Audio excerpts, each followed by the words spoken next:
ଆକର୍ଷଣୀୟ ଲାଇଟ୍ ଓ ସୁମଧୁର ସାଉଣ୍ଡର ତାଳେ ତାଳେ ମା ସମଲେଶ୍ୱରୀଙ୍କ ମନ୍ଦିର ଉପରେ ମା ସମଲେଇ ଓ ସମ୍ବଲପୁରର ସମ୍ପୂର୍ଣ୍ଣ ଇତିହାସ, କଳା, ସାହିତ୍ୟ, ସଂସ୍କୃତିକୁ ସମ୍ପୂର୍ଣ୍ଣ ଭାବରେ ପ୍ରଦର୍ଶିତ କରାଯାଇଛି। ସମ୍ପୂର୍ଣ୍ଣ ଭିଡ଼ିଓଟିକୁ ଦେଖନ୍ତୁ, ଲାଇକ୍, ସେୟାର ଏବଂ ଚ୍ୟାନେଲକୁ ସବସ୍କ୍ରାଇବ୍ କରନ୍ତୁ। ନେକ୍ସଟ ଭିଡ଼ିଓ ପାଇଁ ବେଲ୍ ଆଇକନକୁ କ୍ଲିକ୍ କରିବାକୁ ଜମାରୁ ଭୁଲନ୍ତୁନି। ଜୟ ମା ସମଲେଇ।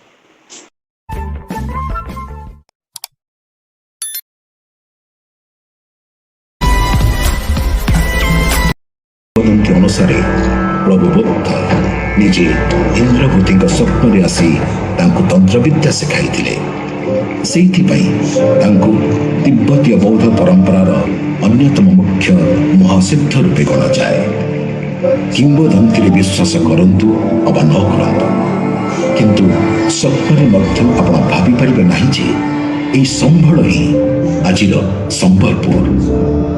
ଐତିହାସିକ ଏବଂ ସାଂସ୍କୃତିକ ସାକ୍ଷ୍ୟ ପ୍ରମାଣରୁ ସମ୍ବଳ ଓ ସମ୍ବଲପୁର ମଧ୍ୟରେ ଥିବା ସାମଞ୍ଜସ୍ୟ ସ୍ପଷ୍ଟ ଜଣାପଡ଼େ। କେତେକ ଐତିହାସିକଙ୍କ ମତରେ ତାନ୍ତ୍ରିକ ବୌଦ୍ଧ ଧର୍ମ ବା ବଜ୍ରଯାନର ଜନ୍ମସ୍ଥଳୀ ଏହି ସମ୍ବଲପୁର। ଏହି ପୂଜନରେ ନାରୀ ଶକ୍ତି ଜାଗରଣ ହିଁ ପ୍ରମୁଖ। ମୌର୍ଯ୍ୟ ସମ୍ରାଟ ଅଶୋକଙ୍କ ପୂର୍ବରୁ ଓଡ଼ିଶାରେ ବୌଦ୍ଧ ଧର୍ମର ଉପସ୍ଥିତି ଥିଲା, କିନ୍ତୁ ଅଷ୍ଟମ ଶତାବ୍ଦୀ ତାନ୍ତ୍ରିକ ବୌଦ୍ଧ ଧର୍ମର ଉତ୍ଥାନ ସମୟ। ଗୋପନ ସାଧନାରତ ତାନ୍ତ୍ରିକମାନେ ବ୍ୟବହାର କରୁଥିବା ବଜ୍ର ନାମକ ହୀରା ଆକାର ଯନ୍ତ୍ର ଯୋଗୁଁ ଏହାକୁ କୁହାଗଲା ବଜ୍ରଯାନ। ବୌଦ୍ଧ ଧର୍ମର ଏହି ପରମ୍ପରାରେ ନାରୀ ଶକ୍ତିର ଭିନ୍ନ ଭିନ୍ନ ସ୍ୱରୂପକୁ ଆବାହନ କରାଯାଏ।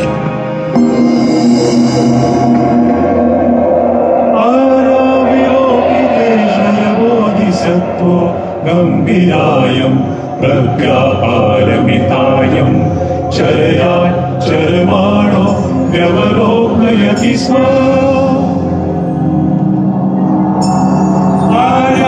आर्याविलोकितेश्वर बोधिसत्त्वो गम्भीरायं प्रज्ञापारमितायं चरया चरमाणो व्यवलोकयति स्म।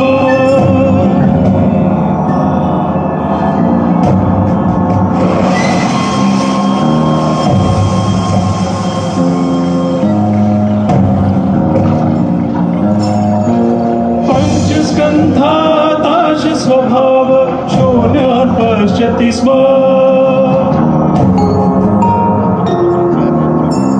पञ्चस्कन्धाताश स्वभाव शून्यान् पश्यति स्म।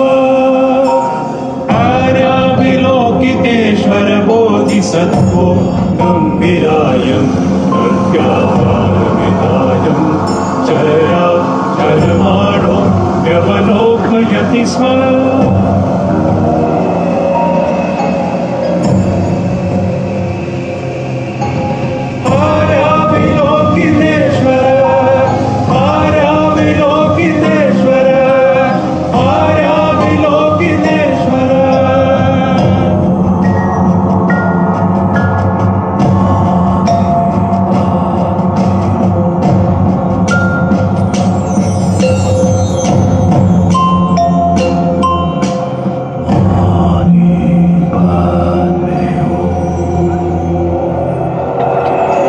ସମସ୍ତ ତଥ୍ୟ ପ୍ରମାଣକୁ ଅଧିକ ବିଶ୍ଳେଷଣ କଲେ ହୁଏତ ବୁଝାପଡ଼ନ୍ତା ତାନ୍ତ୍ରିକ ମତାନୁଲମ୍ବୀ ବଜ୍ରଯାନ ବୌଦ୍ଧ ପରମ୍ପରାରେ ଥିବା ନାରୀ ଶକ୍ତି ପ୍ରମୁଖତା ସହିତ ଦେବୀ ସମଲେଇଙ୍କୁ କରାଯାଉଥିବା ମାତୃପୂଜନର ଅଦ୍ଭୁତ ସାମଞ୍ଜସ୍ୟ ରହିଛି। ସମୟର ପ୍ରବାହମାନ ସ୍ରୋତରେ କେତେ ରାଜ୍ୟ ଆବିର୍ଭାବ ହୋଇ ପୁଣି ଅନ୍ତର୍ହିତ ହୋଇଗଲେ। ପରବର୍ତ୍ତୀ 1000 ବର୍ଷରେ ପାଣ୍ଡୁବଂଶୀ ରାଜାଙ୍କ ଠାରୁ ଚାଳୁକ୍ୟ ରାଜାଙ୍କ ପର୍ଯ୍ୟନ୍ତ ଏବଂ ପରେ ପରେ ସୋମବଂଶୀ, କଳଚୁରୀ ଏବଂ ଉତ୍କଳର ଗଙ୍ଗବଂଶୀ ଗଜପତି ରାଜାମାନେ ଆସିଲେ ଓ ଗଲେ। କେତେ ଯେ ଶାସନର ପରିବର୍ତ୍ତନ ଦେଖିଛି ସମ୍ବଲପୁର, କିନ୍ତୁ ପରିବର୍ତ୍ତିତ ହୋଇନାହାନ୍ତି ଏହାର ଇଷ୍ଟଦେବୀ ସମଲେଶ୍ୱରୀ। এই অঞ্চল উপরে তাଙ୍କର আশীর্বাদ ଆଜି ବି ସେମିତି ଅପରିବର୍ତ୍ତନୀୟ।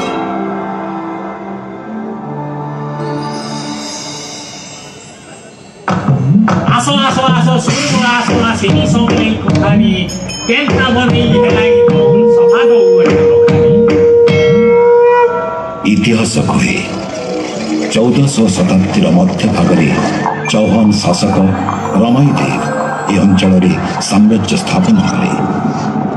आज आम जो समलेश्वरी मंदिर देखुचु यह तांकरी दायाद राजा बलराम देव तैयारी करिसंती, जहां संपर्क में एक किंवदंती जोड़ी हुई रही।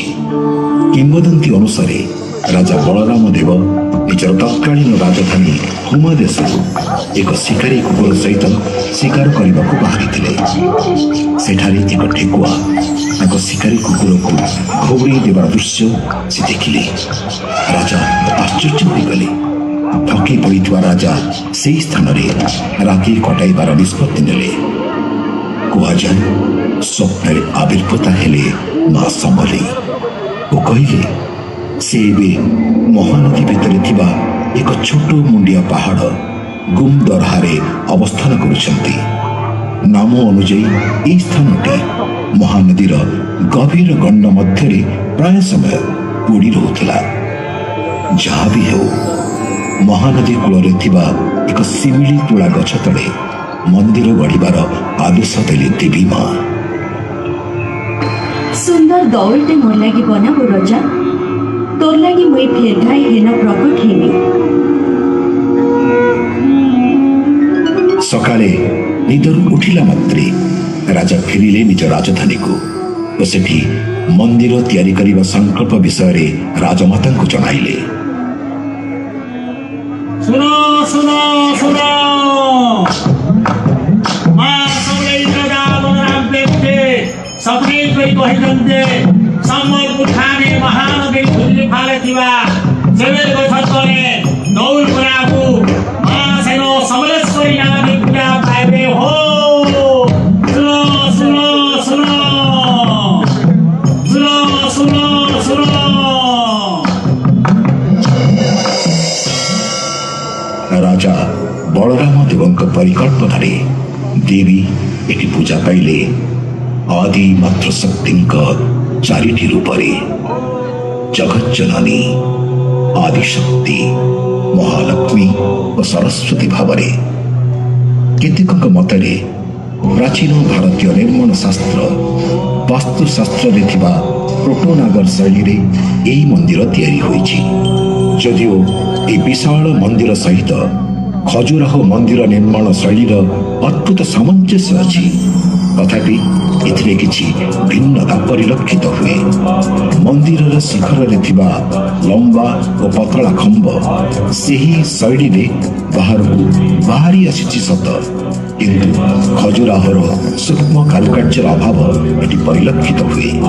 मुख्य मंदिर चारि कोण रे अछि चारिटी गंबुज रूपी छात, जहाँ भक्त मानकर परिक्रमा बाट को निर्धारित करे।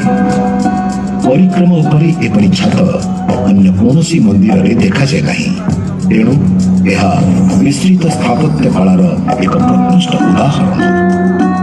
मंदिर गर्भगृह मूर्ति कौन सूक्ष्म कारुकार्य हुई नहीं, बरं अच्छी एक बृहत पथर खंड जार मझी अंशटी पाटी सदृश। दुईटी स्वर्ण पत्र पालटि सिंदूरमुखी देवी चक्षु। गुम दरहारे पूजिता देवी सांगरे यार सामंजस्य मां समले अणआर्य इतिहास को पुष्ट करुछि। वाम पार्श्व तोरण द्वार विशेष दिन में राजा और पारिषद राजकीय प्रवेश पथ पालटि जाए।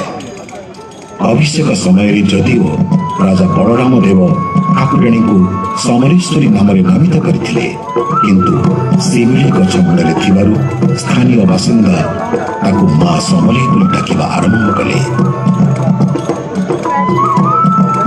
मंदिर उपरे निजर सार्वभौमता बजाय रखा सह परिचालनागत सुविधा पाई राजा निजर क्षत्रिय वंशज को पूजार अधिकार और आरण्यक ब्राह्मण मान प्रशासनिक अधिकार दे मंदिर सुपरिचालना निमंते प्रभुत जमीबाड़ी खंजी देते। संबलपुर रे चौहान शासन प्रवर्तन परे परे एही अंचल रे गढ़ी उठिथिबा 18टी राज्यर राजा निज राजधानी रे समलेश्वरी मंदिर ढांचारे मंदिर निर्माण करी देवी समलेई को निजर इष्ट देवी भावे स्थापन कले। आज मध्य एही मंदिर गुड़िक पश्चिम ओडिशा और छत्तीसगढ़ में थिबा पाटणागढ़, बलांगीर, गांगपुर, बामंडा, रायगढ़, सारंगगढ़ और सरगुजा प्रभृति अंचल में देखा मिले।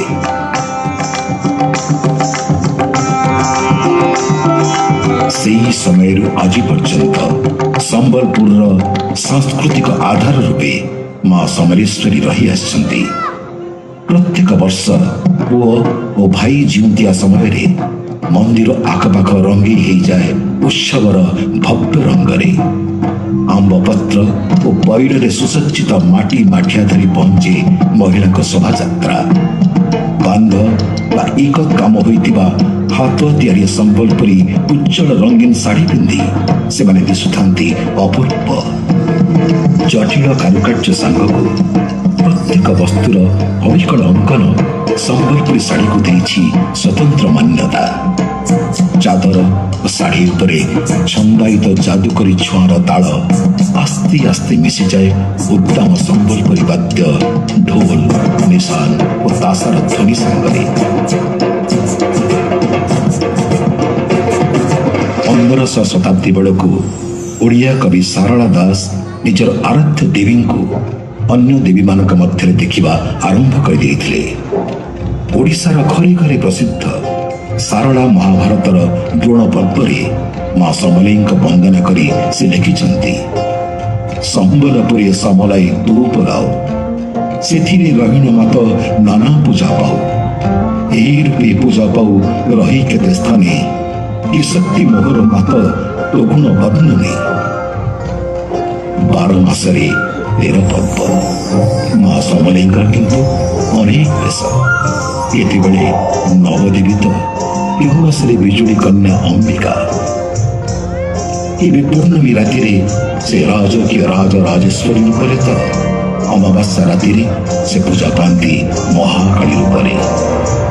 दशहरा समय मां को पूजा कराए युद्ध सदा विजयिनी रणजिता रूपरे। निर्दिष्ट किछि दिन पार्श्व देवता हनुमान को पूजा कराए। पुणी केबे मंदिर शिखर शोभा पाए नुआ पताकारे। केबे पुणी देवी शौर्यर प्रदर्शन स्वरूप हुए खंडा पूजा। जिउंतिया उत्सव गुड़िकरे मां को साक्षी रखी निज निजर संपर्क दीर्घ जीवन कामना करी पूजा करने को आसीथिबा भक्तों गहली रे पूरी उठे मंदिर। माघ पंचमी दिन ठाकुराणी एठी मां सरस्वती रूपे आविर्भूत हुई विद्यार्थी मानक उपरे ढाड़ी दियंती निजर आशीर्वाद।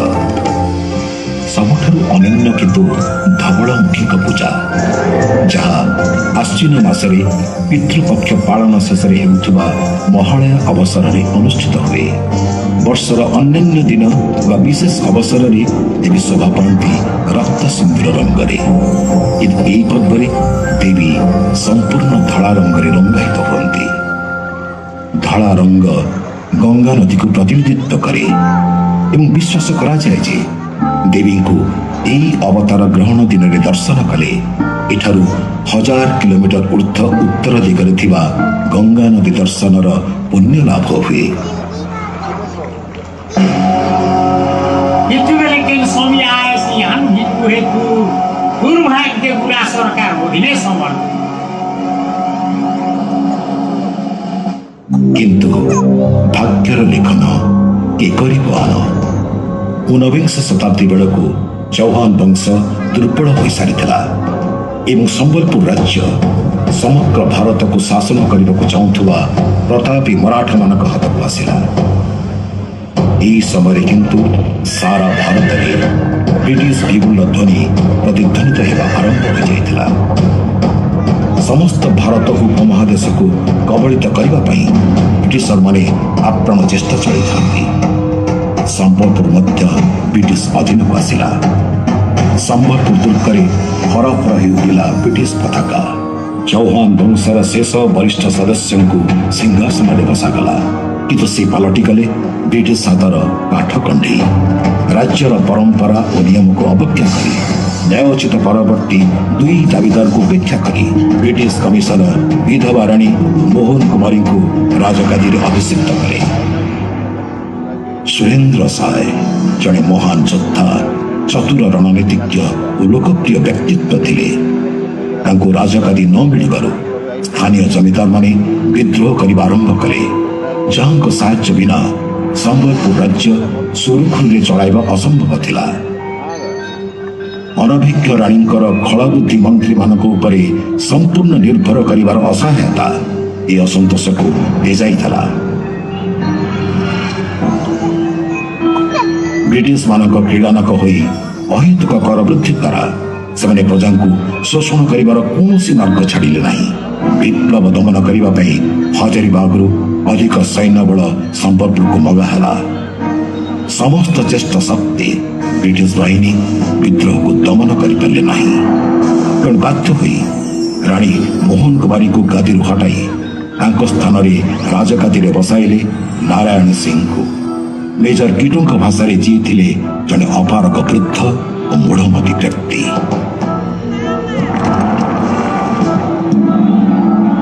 ये कंपनी सरकार जब नहीं सही हुए ना भय राजा दिन प्रतिदिन मानकर अत्याचार बढ़ी चली। आमके किसी गोटे नुआ चाल चलबार आम एथर डंगर तले लुकिक से माँ समलेर आशीर्वाद थिले आमे रखा। जय माँ साय एवं तांकर सहयोगी माने ब्रिटिश विरुद्ध रे विद्रोहर ध्वजा उड़ाई रखिले। देवलीगढ़ पहाड़ और सारंडा मार्ग रे तांको गरिला युद्ध कौशल ब्रिटिशर को आश्चर्य कर देथिला। ई साहसी पणिया तांको परिचित कराइथिला वीर सुरेंद्र साय नामरे।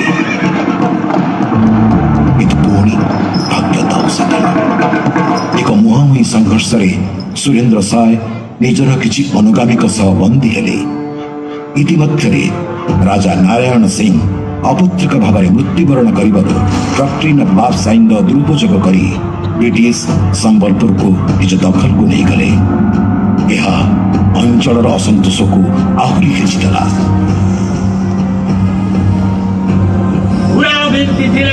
वीर सुरेंद्र साय मूल तौर नाई कोई लड़ाई जीवन थिबार जाए।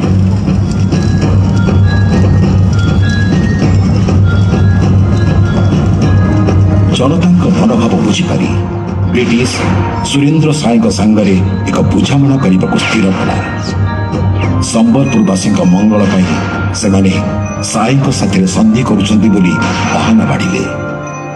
राज्यर शांति निर्भीक भूमिपुत्र सुरेंद्र साय संधि करने को राजी हो गले, किंतु दुईटी शर्त जेल जापनर बाकी मियादी मुक्ति एवं संबलपुर गादीर प्रकृत उत्तराधिकारी चयन। प्रथम शर्त तुरंत ग्रहण करनियागला और द्वितीय शर्त किछि आश्वासन सहित स्थगित रखागला। द्रुत ब्रिटिश किंतु निज चरित्र अनुसार साई राजगादीर दाबी को अग्राह्य करदेला। यही चंचकता को बुझीपारी सुरेंद्र साय 1857 मसीह खोलाखोली भाव विद्रोहर घोषणा कले। चतुर ब्रिटिश आशंका कला जे सुरेंद्र साय और अनुगामी माने निश्चित भाव लोकों को प्रभावित करदेवे एवं समग्र अंचल असंतोषर निया जड़ी उठिब। बंदी हेले सुरेंद्र साय स्थानांतरित हेले नागपुर जेल। परवर्ती समय पठाई दिगला आश्रीगढ़ दुर्ग को, जोठी शेष निश्वास पर्यंत से बंदी हो रहिले। संबलपुर वीर योद्धा काल काल को ओडिशार सिंह भाव में अमर हो रही। एमती एक सिंह जहां को प्रतापी ब्रिटिश सरकार ना मारिबाकू ना मुक्त पड़िया विचरण करने छाड़िबाकू साहस कला। आज पश्चिम ओडिशार सर्वबृहत सहर भाव में संबलपुर प्रतिष्ठित, जार आध्यात्मिक आधार ही रही मां समलेश्वरी। देश स्वाधीन होगा परे प्रभुत उन्नति और प्रगति करिछि सहर। महानदी निर्मित हीराको बंध वार्षिक 3टी फसल दे अंचल को पश्चिम ओडिशार धात हांडीर मान्यता देछि। ଖଣି ଖାଦାନରେ ପରିପୂର୍ଣ୍ଣ ଏ ଅଞ୍ଚଳ ଆଜି ଦ୍ରୁତ ଶିଳ୍ପାୟନରେ ସମୃଦ୍ଧ। ମା ସମଲେଇଙ୍କର ବୁଣାକାର ସନ୍ତାନମାନେ ଆଜି ବି ବିଶ୍ୱବିଖ୍ୟାତ ସମ୍ବଲପୁରୀ ଶାଢ଼ୀ ଉପରେ ଇକତ ବୁଣାକାରୀର ଯାଦୁ ଦେଖାଇ ଚାଲିଛନ୍ତି।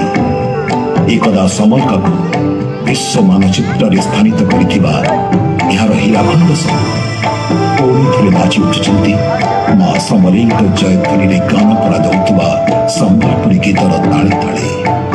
ଜୟ ମା ସମଲେଇ, ଜୟ ମା ସମଲେଇ, ଜୟ ମା ସମଲେଇ।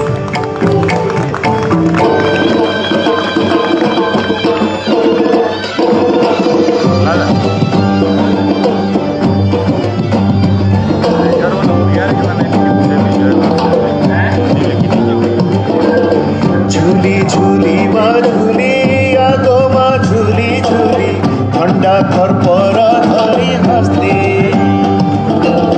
झूली झूली मा झूली आगो मा झूली झूली ठंडा घर पर धरी हंसते। दुखीर दुख हरी करुणा दे ढाली माना तोर उड़ाई जगते। अंदर मंडित सिंदूर शोभित अजनी संभूत जगत वंदिता। मागो अष्ट उदय करिथि भूसुदय, मागो अष्ट उदय करिथि भूसुदय शरण तोर पादगते। मामा मामा समलेश्वरी मागो मा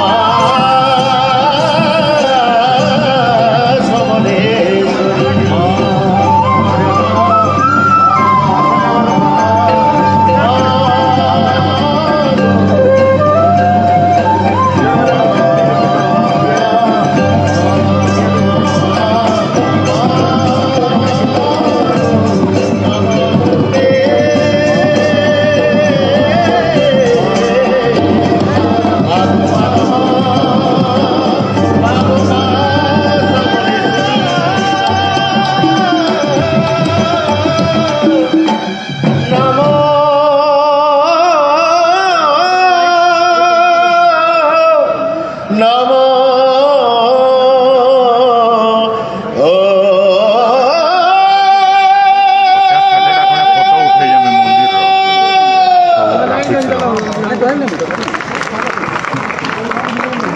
एते सुंदर कार्यक्रम